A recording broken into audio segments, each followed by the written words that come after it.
Okay, I will follow up Megan's talk with a brief look at some of the results for Michigan's assessment programs on the St. Clair River, actually the St. Clair Detroit River system. And I'm like Jim, I have a difficult time with the calling it the skidders, so I will probably use the old term here on your recorder also as I go through this. I wanted to make sure that I pointed out, since this is State of the Lake, that the fish community goals and objectives for the St. Clair system are not yet finalized. So I won't be trying to incorporate those in this talk. Michigan's assessment programs on the Huron Area Recorder included a couple of efforts to measure the fish community in general. Those are the TrapNet survey in Anchor Bay and the Index Trawl survey, which is also in Anchor Bay. We have a couple of survey efforts that focus on lake sturgeon. One is a setline survey in the St. Clair River, and the other is trawling out in the open waters of Lake St. Clair during the summer. And Megan mentioned the Angler Diary program that we work on in cooperation with the Ontario Ministry of Natural Resources and Forestry. So I won't touch on that at all, but I will briefly look at the charter boat survey program that we have in Michigan. We'll start with the Index Trawl survey. This survey is designed to measure the relative abundance of forage species in the lake, as well as age 0 smallmouth bass and yellow perch abundance during the fall portion of the survey. It includes spring sampling and fall sampling. The spring sampling takes place in May and the fall sampling is early September. This has been an annual survey effort since 1996, and the survey gear is a 10-meter bottom trawl. The trawling grounds are located on Anchor Bay, and you can see them on the figure. Anchor Bay. Very close to the office location at the mouth of the Clinton River. First, we'll look at the June index trawl catch rates. The species that are most commonly seen in this part of the lake during our June sampling are yellow perch, spot-tail shiner, rainbow smelt, trout perch, and sand shiners. In 2014, yellow perch accounted for the largest portion of the catch, and over the years, yellow perch have often been the major component. The only other notable thing about 2014 was lower abundance of forage, and very much like we saw in 2013. The other forage species, especially rainbow smelt and spot-tail shiner, which in general over the last few years have been in lower abundances.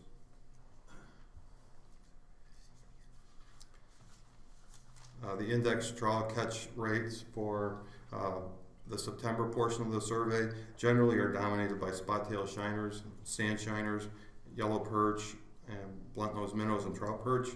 In 2014, the sand shiner was the dominant species in the trawl catches, and I wanted to make sure that I pointed out that spot-tail shiners again have been low for several fall surveys now, going back to 2012.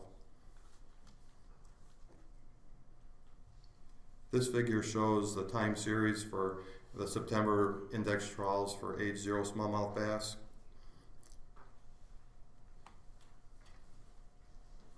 I wanted to mention that Michigan liberalized their bass fishing regulations on Lake St. Clair in 2006, and statewide actually. A catch and immediate release season was created that allows anglers to target smallmouth bass and let them go right away. That started in 2006. It opens the last Saturday in April and runs through the harvest opener for bass on the lake, which is the third Saturday in June on our side of the lake. And in recent weeks, there's been a lot of discussion about Michigan bass regulations in the changes to those in the near future. And this figure has come up a couple of times, and pointing out that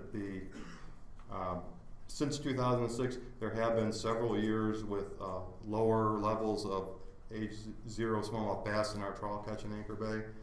We have also had a couple of really good year classes, but there have been a couple lower year classes, and we're continuing to watch that. 2014 was very similar to 2013, and those year classes similar to some of the early part of the time series.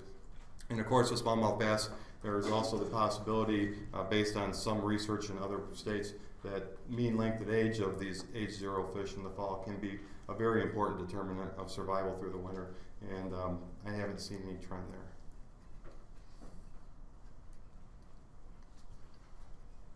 This shows the age 0 yellow perch recruitment for the trawls, and highly variable is what we see in Anchor Bay, with some very large year classes in the late 2000s and 2010, and another pretty good one in 2013. Lake St. Clair has had high abundance of small yellow perch, and we have seen that. The first picture I put up there was one from last spring, so lots of very small yellow perch, at least on the Michigan side of the lake. Now I'll touch on the index trap net survey here very briefly. This is a survey to measure the relative abundance of important predator species in Anchor Bay and other adult fish. The sampling takes place between mid-April and mid-May. It is an annual effort that has been taking place since 2002, and we fish 4 trap nets at 4 index sites in Anchor Bay that are shown single symbol up here just north of the station. This figure shows the total catch rates for all species from 2002 through 2014, and you can see that the largest part of each bar is rock bass, which are typically the most abundant species in our catch each year, followed by smallmouth bass, channel catfish, walleye, and yellow perch. And there has definitely been a trend in recent years of declining catch rates when all species combined, and a large part of that has been a decline in rock bass catch rates. Now I've broken out a couple of individual species. Here's the catch rates for smallmouth bass, which tend to be age 3 and older fish, so adults or just subadults. And you can see again a descending trend in recent years, and I think that's similar to what Megan has seen in her trap net survey as well. Walleye have been more variable, and I don't, and I should also point out that the axis here is scaled much lower, so we don't see anywhere near as many walleyes as smallmouth bass in our trap net survey, and they are variable from year to year without any apparent trend. Now we'll move on to the charter boat fishery in the Huron Erie corridor. We have a regulation that requires monthly reporting for charter boat operators. This has been in place since 1990. From 1990 to 2009, that reporting required operators to report if they harvested fish and the fishing activity associated with that. Since 2010, it has required all fishing activity, including just catch and immediate release, to be reported, and that has changed things quite a bit for Lake St. Clair in the Huron Erie corridor. In 2014, a total of 1,152 excursions were reported by charter boat operators. The breakdown here is about 70% of those took place on Lake St. Clair, about 28% on the Detroit River, and 2% on the St. Clair River. This figure shows the number of charter excursions for each year from 1990 through 2014, and I wanted to point out the increase for Lake St. Clair, which is the blue bars here, really jumped up starting in 2010 and has continued to increase as the charter operators that are participating in these catch and release fisheries have been contributing their information to the system too.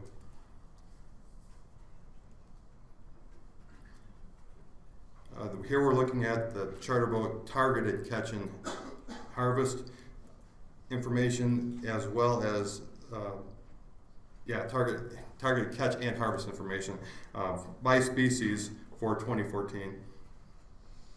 So the blue bars represent the total catch per excursion targeting yellow perch, walleye, smallmouth bass, or muskellunge, and the light blue bars represent the actual harvested numbers of fish per excursion. And I just wanted to point out that the fishery for yellow perch and walleye are heavily harvest oriented, which is what you would expect, as opposed to the smallmouth bass and muskie fisheries, which are heavily catch and release oriented, even among the charter fishermen, with very high proportion. I think it's about 90% release for smallmouth and 100% release for muskellunge. And I'm on the sum up time here, so I'll make this quick. We are looking at a creel survey in 2015. This is something that doesn't take place very often in the Huron-Erie corridor. This is a joint survey that will include the Michigan DNR and the Ontario Ministry of Natural Resources and Forestry with support from USGS. And this is a map that shows the sampling design, the survey grids, and then also all the different boat ramps where anglers will be interviewed when they come back to shore. This will be the first complete survey of the system that I'm aware of where both sides have been surveyed together at one time, so it's really pretty cool. Looking forward to seeing the results of that. A few other activities of interest here, and Jim mentioned this earlier, we've been doing a lot of side scan sonar habitat mapping. Part of this is to do with the reef projects going on in the St. Clair River and Detroit River, and also mapping some trawling locations in Lake Erie so that we are less likely to damage gear when we are actively out sampling with that equipment. We have also completed work recently on a functional electrofishing vessel for the Lake St. Clair Research Station, which is going to put another tool in our toolbox here for monitoring fish populations in the connecting waters, and we're looking forward to doing some experimental work with that this year. Our Michigan DNR Lake St. Clair Fisheries Research Station status report is available here. There's hard copies on the counter outside, and it's also available. It gets into a lot more detail about the surveys I touched on, and also some of those that I didn't have time to address.